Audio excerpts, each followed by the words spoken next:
Jung Baryum mendatangi rumah Bu Mujirah. Tetapi ketika melihat Mas Jung di dalam rumahnya, Bu Mujirah sama sekali tidak ketakutan, malah minta dibunuh. "Bunuhlah aku," kata Bu Mujirah. "Psikopat seperti dirimu seharusnya tidak pernah lahir di dunia ini." Tapi Mas Jung yang saat ini sudah bertaubat memutuskan untuk tidak membunuhnya. Setelah itu, Jung Baryum memutuskan untuk menyerahkan diri ke polisi. Dan akhirnya dunia gempar melihat seorang polisi teladan yang diberi gelar Putra Nasional ternyata adalah seorang pembunuh berantai. Komochi yang menyelinap ke rumah Bu Mujirah mendapati barang-barang korban pembunuhan, dan salah satunya adalah kalung milik kakaknya. Kemudian Bu Mujirah diamankan oleh polisi, dan Dr. Lee ditemukan selamat di rumah Bu Mujirah yang kemudian dimintai keterangan oleh polisi seputar organisasi OZ. Mbak Bongyi yang sebelumnya disekap oleh seseorang, ternyata pelakunya adalah Mas Jung sendiri.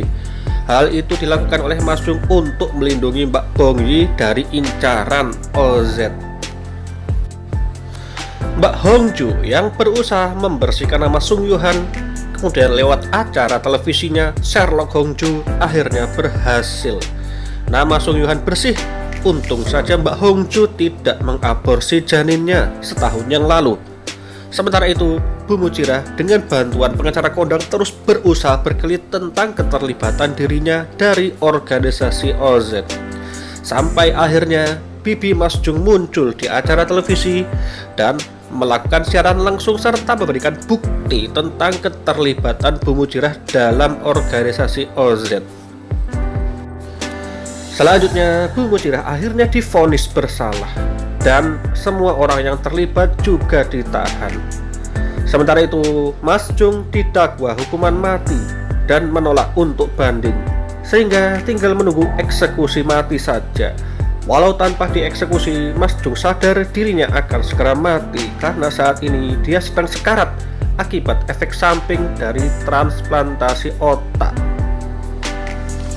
Mbak Hongju juga menyerahkan diri ke polisi dengan alasan dia dulu pernah menghasut Dr. Lee untuk menyuruh Jung Baryum membunuh predator seperti Kang Duksok dan Lee Jae-sik, dan Mbak Hongju dijatuhi 3 tahun penjara. Saat ini Jung Baryum sudah bertobat dengan sebenar-benarnya tobat alias taubatan nasuha, dan meminta maaf sama Komochi secara tulus, juga sama Mbak Bongyi. Walau hal itu tidak menghapus kebencian mereka atas apa yang sudah dilakukan oleh Mas Jung Baryum. Dan di penjara akhirnya Mas Jung bertemu dengan ayah kandungnya yang mewariskan gen psikopat kepadanya, yaitu Han Seo-jun. Han Seo-jun terlihat bangga sama Mas Jung dan mau memeluknya.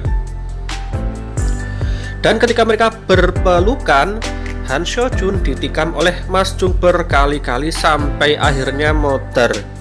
Sepertinya ini adalah pembunuhan terakhirnya sebelum mati, karena tidak lama setelah itu Mas Jung Baryum akhirnya meninggal. Kemudian ayah dari detektif Shin yang terpilih lagi menjadi presiden memberikan gerasi sama Bu Mujirah, sehingga Bu Mujirah hanya menjalani 3 tahun masa tahanan. Tapi ternyata di jalan Bu Mujirah dibunuh oleh supirnya. Kemungkinan pembunuhnya adalah orang suruhan ayah detektif Shin dalam rangka balas dendam kematian anaknya. Mbak Hongju akhirnya dibebaskan juga, dan tampak anaknya sudah agak besar. Apakah anak ini akan menjadi tokoh utama di season 2? Entahlah, kita tunggu saja. Dan setelah 3 tahun berlalu, Komochi berjualan telur keliling. Mungkin sudah bosan jadi polisi, dia memutuskan untuk wira swasta. Dan Komochi bertemu dengan Mbak Hongju. Kemudian mereka memutuskan untuk move on atas apa yang telah terjadi di masa lalu dalam kehidupan mereka. Sedangkan Mbak Bongyi memutuskan melanjutkan kuliah dan mengambil jurusan sastra Jawa.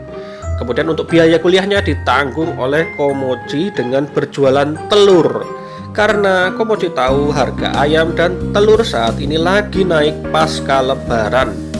Dan kemungkinan nanti menjelang Idul Adha, Komochi akan ganti berjualan kambing dan sapi, persiapan untuk kurban.